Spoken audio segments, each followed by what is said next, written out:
How's it going, everybody? RyeSquad here today. I'm sorry about my voice at the start of this video. I just got back from the Sabres game, the home opener. It was a lot of fun, had a good time. They beat the Senators, so pretty stoked about that. But guys, we are in another episode of the No Money Spent. Those of you that are here for franchise mode, don't worry, it's coming. I'm just waiting for EA to get all those updates out with the roster.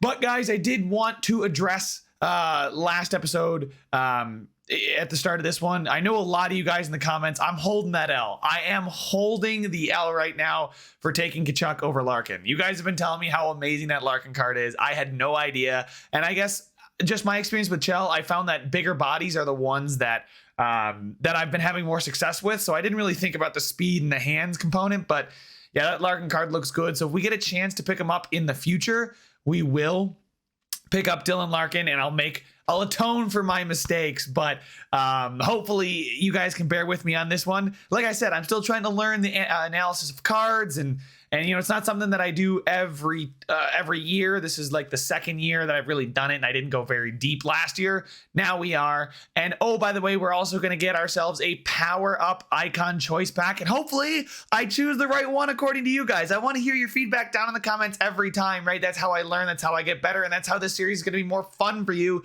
But the first guy to pop up is Phil Housley, the Sabres offensive defenseman, was a center at one point in his career, an absolute stud. Borges Salming, I think is maybe how you say his name. I don't end up choosing him anyway. So, but the other guy is Rob Blake, the right-handed two-way defenseman, the absolute unit, 6'4", 225 with shutdown. His speed is not the greatest, but this year I'm just looking for guys that can hit. It's so tough between him and Phil Housley. I just know I'm going to have a lot of left-handed defensemen that are going to be good. They're going to be fast. His shot is absolutely insane. I wish I could play him at forward. I wish that was even an option to let me play him at forward, because that's freaking he's probably my best left winger on the team at this point. But I am going to end up choosing Rob Blake. It was shut down for me. It was the shot, the strength, the body checking. His speed is not all that bad, and his hands are honestly pretty similar, and not the hand-to-eye, obviously, but like the passing and the puck control, it's honestly better than Phil Housley. And the checking, I mean, I just wanted a guy that could be a shutdown checker, deal with some of those bigger bodies. So I am going to choose Blake. I was really, really tough. And like I said, guys, I am trying to get better at analyzing what cards fit the meta. I've just found the meta for me has been bigger bodies, possessing the puck, a little bit of a slower game this year for me. And especially on the defensive end, having fast wingers usually means I can't get the puck off my opponent. And that's really what's frustrating me right now. I'm also not having that much fun with the gameplay. I know I said I was at first, and now I'm playing online against other people, not having nearly as much fun as I thought I was. And a lot of that is just because I feel like defense, I can't defend. So if you guys have tips for me to get better, you're watching some of these highlights, oh, you suck, you should have done this. Like, I want those comments. Well, maybe take it easy on my ego here, but I do want to get better, guys. And obviously there's many of you out there that are better than me. And this is the casual man's no money spent, right? And speaking of that, there was another comment mentioned that I should have probably opened my packs before I opened the X Factor pack and things like that. Could have changed, you know, what my decision was. Had I pulled a Larkin, I would have picked a Larkin, right? It didn't end up mattering, but it was actually a really good point. I don't think we're going to have that kind of situation in the future. But if we do, I'll definitely take your advice. I believe your name had guitar in it, so if you're watching this, I'm listening to you.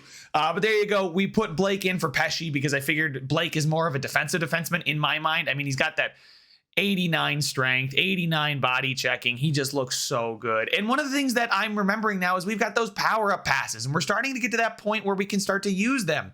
20K or a power-up collectible for Jonathan Huberdeau. And Matthew Tkachuk, who I famously took over Dylan Larkin. It's a power-up collectible. His checking is just so freaking good. We got Pasternak as well, that we could use 6,500 coins. I think I made you the 6,500 coins, and then, I mean, we're waiting to buy a Pasternak?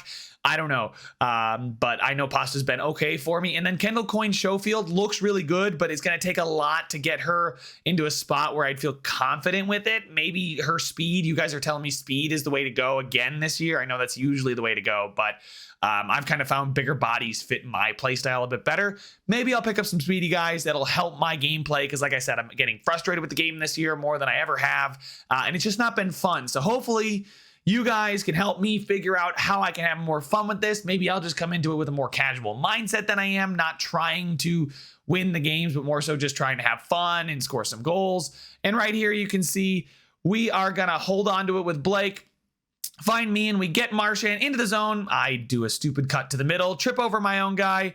Blake there knocks the puck off, can't quite get there, and I'm not sure what Brian Campbell's doing, but he trips Yossi, who with a sick animation dives and puts it in. So I got to say, that was actually so sick to see that diving shot like that. That was gross by Yossi. Absolutely love seeing that this year. It's kind of cool. But here we go. Can we get a redemption? We got a 2-on-1. Huberdeau comes in and we cut across into the slot, shoot low, far side, and Huberdeau is going to equal the game for us, guys. I'm loving this Huberdeau card. You will see more Huberdeau in this game. I'm absolutely loving Huberdeau. Maybe I should have taken the fact that I'm loving Huberdeau so much as a fact that, hey, maybe I just need above average sized, speedy hands guys. But here we go. Our opponent's breaking it out with Ekblad. They get it up to Goudreau. Goudreau gets it around. It's going to sit there, and Knight is just going to tuck that one in. Knight's going to get that thing, that rebound that Fleury just let sit there. Honestly, Ben Bishop, I think, was better than Fleury at this point. That could just be me not being great right now. I'll try to get better. Like I said, I'm promising to, I'm including gameplay here where I don't always look the best. I don't want to doctor it up and look like I always win and always show you guys all my wins. But we are going to respond immediately here to Brinkat. See, we just get the puck in deep. We get it to Aho. Aho's going to find Huberdeau all alone, sits there, picks that top corner. And yes, by the way, now there's sound. For some reason, I had my recording muted. I unmuted it while I was playing the game, and now we have audio. So we can hear them talk about it and the goal horn. But there we go. Another goal for Huberdeau. 2 in this game. Huberdeau 2, my opponent 2. And that is it for the second period. We jump all the way to the end of the third. DeBrincat finds a Huberdeau wide open. And there's the hats with the ice sweep Selly, the custom one, the specialized one. I didn't put it on him. That's just the one he comes with. Watching the hats fly down, Huberdeau gets the hat trick and gets us a 3-2 lead against my opponent. This was a pretty fun game. This was back and forth. He had a couple sick goals. We had some nice ones with Huberdeau. Didn't really feel like anything got lucky or anything like that. But with 3.9 seconds left on the clock, you guys can see we are going to take the dub here. Just dump it in with Hannafin. Game is over. And yeah, Huberdeau was noticeable. He was, every time he was on the ice, and I think he was on my second line. Every time he was there and on the ice, he was super duper good. Like, and you can see we're still in Div 3, up a couple points, about 1,600. Our rivals points were almost on ultimate. Close to the tier 3 reward. I got to win a few more games. You can see there the stats were about even. I forgot to check this guy's team, but I had one thing on the mind, and you'll see we're going to do it right now, guys. I'm going to upgrade Huberdeau. Huberdeau earned it. I was at the beginning of the video, I was thinking about, okay, I'm looking at the X factors, what's going to cost to upgrade everybody. And I just knew immediately that Jonathan Huberdeau deserved the upgrade. After that performance at an 82, going to use a power-up collectible to get him up to an 84 overall. I believe we have 7 of these now, maybe 6. I think there's 5 or 6 after using one on Jonathan Huberdeau. So now he gets puck on a string as well. And we can maybe buy a base Jonathan Huberdeau and upgrade him entirely, because the card art is sick when you upgrade those X factors all the way. But here we go. We're playing Bulldogs, the Minnesota Wild fan. I believe his abbreviation was UMD, so a Minnesota Duluth fan. Shout out to you. I love college hockey. Hope you guys too. Let me know if you like college hockey, what your favorite team is down in the comment section. But Kaprizov absolutely skins me. I get a good poke check there. Kaprizov, and then that's why I wanted Blake, guys. Look at that. And we accidentally pass it back to Campbell, and that's unlucky. But like I said, guys, I've already been frustrated with this game enough this year that this really did start to tilt me. That right there, I got pretty upset about. I know it's just super unlucky, but you know, it's just one of those when you're playing it for a couple days and just doesn't feel like things are going your way. That's just the icing on the cake right there. Not much I can do about it, but I love Blake's defense, as you saw. Like, that's why I took him over Housley, because the nudges, the the pokes, things like that are going to be so crucial coming through this year. But then we get absolutely wrecked as Svechnikov coming in. Johnson's going to come in.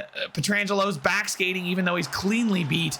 Pasternak gets his own rebound with the dive, and I'm seeing a lot more dive rebound goals, just like head first into the goalie this year. It's kind of crazy. But we're down 2-0, and again, losing my head a bit at this point, but we do bounce back. DeBrincat gets into the zone. It does get a little lucky bounce to Aho, who's cutting through, but a really, really nice finish, and that one felt good.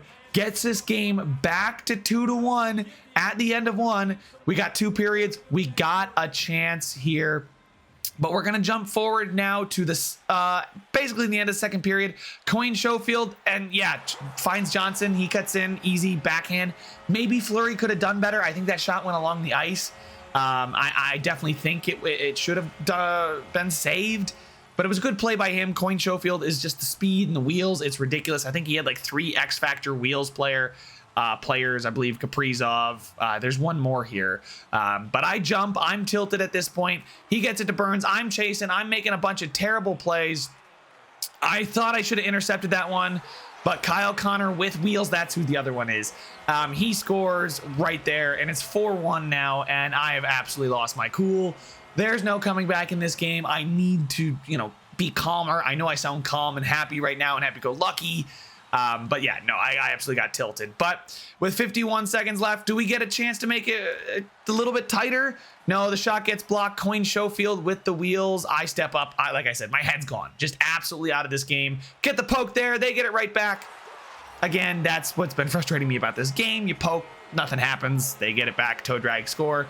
I get it, right? I clipped because I grabbed my controller in anger. So I didn't chuck it. Don't worry. Controller's still fine, but I will dip out of this one pretty quickly. But you guys let me know who are some players that you recommend that I pick up.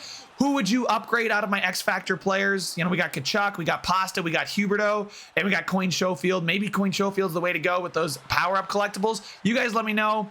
But we're going to lose this one. So 1 win, 1 loss, and a Huberto Hattie in this one. He got upgraded. But that's all the time I have for this one, guys. Make sure to leave a like if you enjoyed it. Subscribe if you want to see some more. And I will see you guys in the next one. This a free-for-all before we fall. This a free-for-all before we fall.